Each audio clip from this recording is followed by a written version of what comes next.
Il nonno sicuramente ha lasciato un'eredità importante in tutta la famiglia, un'eredità che, vabbè, in primo luogo ha seguito mio padre, ha onorato mio padre che ha fatto lo stesso mestiere e che ha avuto grandi risultati. E direi che è un'eredità spirituale, però soprattutto l'eredità della curiosità, della ricerca fuori da ogni clamore, dove uno capisce che ogni cosa, tutto quello che accade è importante, tutto quello che accade è prezioso e va valorizzato, e come ha saputo fare il nonno nella sua ricerca, ha saputo, come qualunque scienziato, in fondo questa è la base della scienza, ha saputo guardare oltre, prendere quello che è inaspettato e questi risultati inaspettati saperne fare tesoro. Oggi celebriamo l'evento conclusivo del concorso nazionale Incroci Manzoni. È dedicato all'illustre professor Manzoni che è scomparso 50 anni fa e che ha reso prestigiosa la nostra scuola. È stato un illustre ricercatore, è stato un assistente, un docente in questa scuola nonché preside. Lo scopo di questo concorso è stato quello di valorizzare, di far conoscere e valorizzare gli incroci Manzoni che si producono nelle varie zone d'Italia e non solo.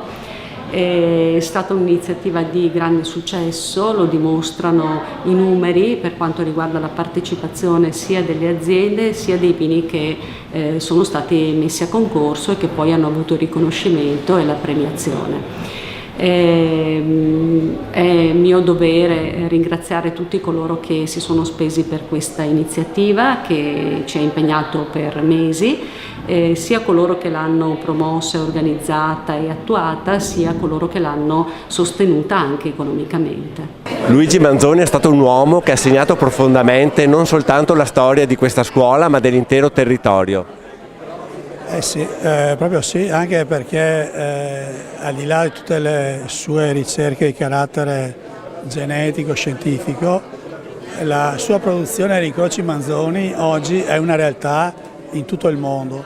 E con questo primo concorso enologico dedicato agli incroci Manzoni è la codificazione, cioè gli incroci Manzoni si coltivano non solo nel nostro territorio ma in tutta Italia, anche nel mondo. Abbiamo fatto questo concorso per quest'anno a livello nazionale dove abbiamo selezionato vini provenienti da tutta Italia per valorizzare proprio questo vitigno, questi vitigni creati da lui, che sono vitigni derivati da incroci che lui ha effettuato e sono quelli maggiormente significativi e che hanno trovato anche nella produzione nei viticoltori un successo.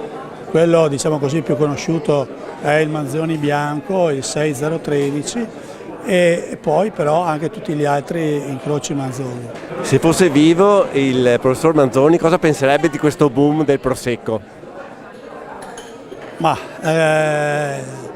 penso che per il territorio farebbe piacere anche lui, perché non possiamo lamentarci del boom del Prosecco, perché porta vitalità e ricchezza a tutto il territorio. Fabio, cosa ci fai assaggiare? Beh, chiaramente l'incrocio Manzoni bianco 6013, il più famoso incrocio ottenuto dal professor Luigi Manzoni. Beh, il Manzoni bianco è un vino molto esplosivo al naso, molto fruttato, molto aromatico, con queste note di fiori e di frutta fresca tipo la pesca. Al palato molto piacevole, con una bella acidità, una bella mineralità, che poi con questo corpo molto rotondo è molto piacevole. In questo caso abbiamo 12,5 gradi, quindi un vino molto piacevole da sorseggiare e da bere anche come aperitivo.